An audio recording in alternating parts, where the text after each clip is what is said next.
જ્યારે ગર્જના કરે, ભૂખ્યો થાય, ભૂખવાટા કરે, ત્યારે એ લગભગ 3 થી 4 કિલોમીટર સુધી એનો અવાજ સંભળાય.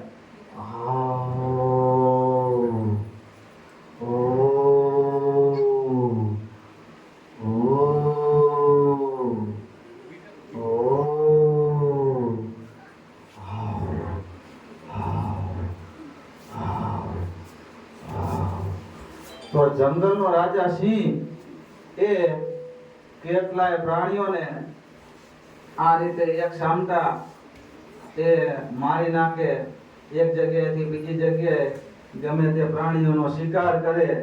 તો અત્યારે સિંહ એ વાંદરાનો શિકાર કરે છે. જો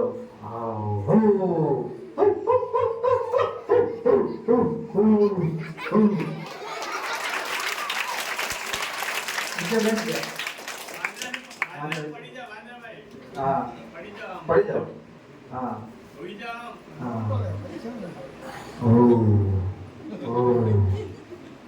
વાંદરાનો શિકાર કર્યો.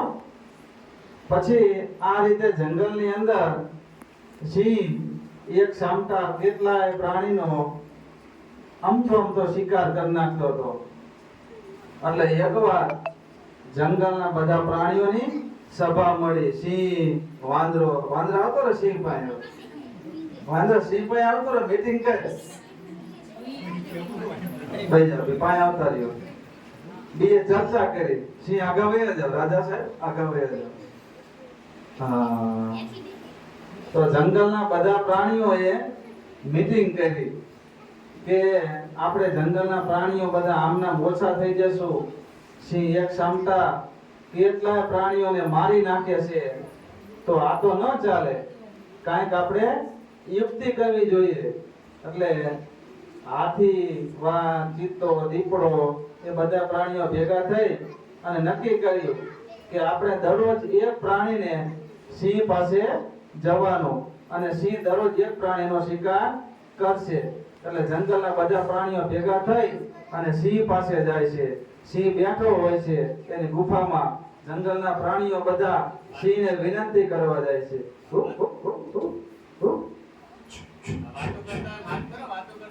જો સિંહ રાજા, અમારી એક વિનંતી છે, સાંભળો સિંહ રાજા.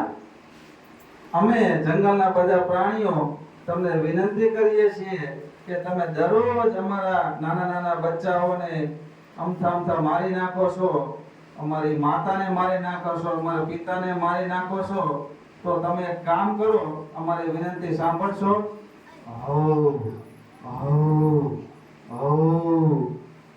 બોલો શું કામ છે?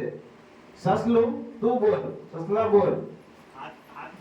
સસલું કે સિંહ રાજા, અમે દરરોજ તમારા માટે એક નવો તાજો શિકાર મોકલી તો કેમ ચાલે? અમે દરરોજ એક પ્રાણી તમારી પાસે મરવા માટે આવશું. તમારે ગુફામાં જ રહેવાનું, તમારે ગુફામાંથી બહાર નહીં નીકળવાનું, તમારે શિકાર કરવાની ચિંતા નહીં. અને દરરોજ સમયસર ટાઈમ થશે એટલે અમે દરરોજ એક પ્રાણી એ તમારી પાસે આવી જશું અને તમે શાંતિથી નિરાંતે અમને ખાજો. બરાબર છે, તમારી વાત મને સમજાણી છે. તો હવેથી હું તમારે એક પ્રાણીને દરરોજ મારીશ, પણ મારી એક શરત રહેશે કે જો તમે દરરોજ એક પ્રાણી સમયસર મારી પાસે નહીં આવો તો તે દિવસે હું બધાને પકડીને મારી નાખીશ. જી મહારાજ, જી મહારાજા, તમારી વાત અમને મંજૂર છે. તો આ રીતે બીજો દિવસ થાય છે અને સિંહ શિકારની રાહ જોતો બેઠો હોય છે. જેમાં વાંદરાનો વારો આવે છે એટલે વાંદરો હૂપ કરતો જાય છે.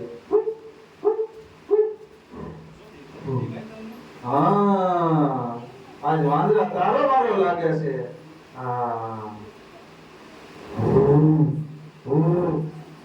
અને સિંહ એ વાંદરાનો શિકાર કરી નાખે છે અને વાંદરો મરી જાય છે.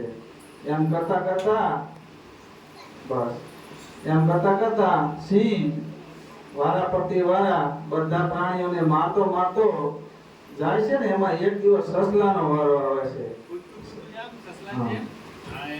તુક, તુક, તુક.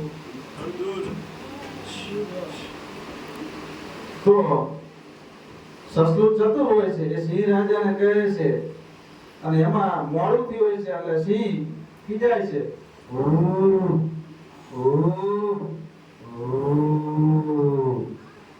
કેમ તારે મોડું થયું?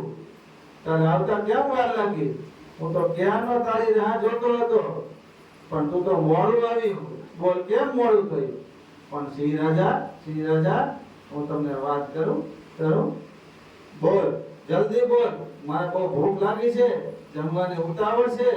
બોલ. સિંહ રાજા, હું અહીંયા આવતો હતો તો રસ્તામાં મને તમારા જેવો જ એક સામો સિંહ મળ્યો. એ મને કહે ઊભું રે, ક્યાં જાય છે ભાગીને? હું તો ઘણું દોડ્યું પણ તેને મને એક ગર્જના કરી ઊભું રાખ્યું. ઊભું રહે એટલે હું તો ઊભું રહ્યું. પછી સિંહ રાજા મારી વાત તમે સાંભળો. એને મને શું કહ્યું ખબર છે? શું કહ્યું? તો એને મને કહ્યું કે તું આમ ક્યાં જાય છે? તો કે મેં એને કીધું કે જંગલનો રાજા સિંહ છે એની પાસે અમે નક્કી કર્યું છે કે દરરોજ એક પ્રાણીને શિકાર માટે જવાનો. તો આજે હું અમારા રાજા માટે શિકાર માટે જઉં છું. તેમને બહુ મોડું થઈ ગયું, તે મારી રાહ જોતા છે. લે, ઈ તો કેવો જંગલનો રાજા? અરે જંગલનો રાજા તો હું છું.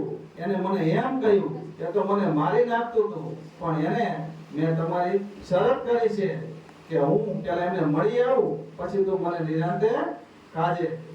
તો ક્યાં છે સિંહ? બતાવ મને જલ્દી. ચાલ, મારે એની પાસે જવું છે. બતાવ, હું એને પણ નામ રમાડી દઉં. તો આગળ સસલું ચાલે છે, આગળ સસલું, પાછળ સિંહ રાજા. સિંહ ફેંકતું એ કુવા પાસે લઈ જાય છે અને સિંહને કુવા પાસે લઈ જાય છે. ક્યાં છે એ જંગલનો રાજા? બતાવ મને જલ્દી. સસલું કુવામાં એ સિંહનું પ્રતિબિંબ દેખાડે છે. સિંહ તો જોવે છે. સિંહે ગર્જના કરી તો સામેથી પણ પડઘો પડ્યો કુવામાંથી.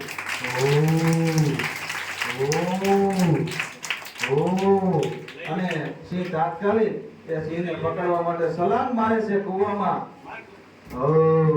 અને અંદર કુવામાં પુષ્કળ પાણી ભર્યું હોય છે અને સિંહ કુવામાં પડી જાય છે અને આ રીતે સિંહ મરી જાય છે. તો એ કુવામાં એ પડી જતા અને સિંહનું મૃત્યુ થાય અને આ રીતે સસલું આનંદમાં આવી જાય છે.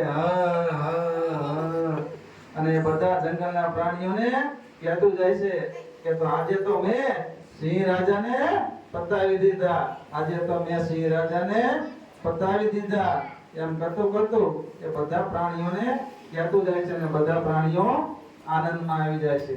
અસ્તુ.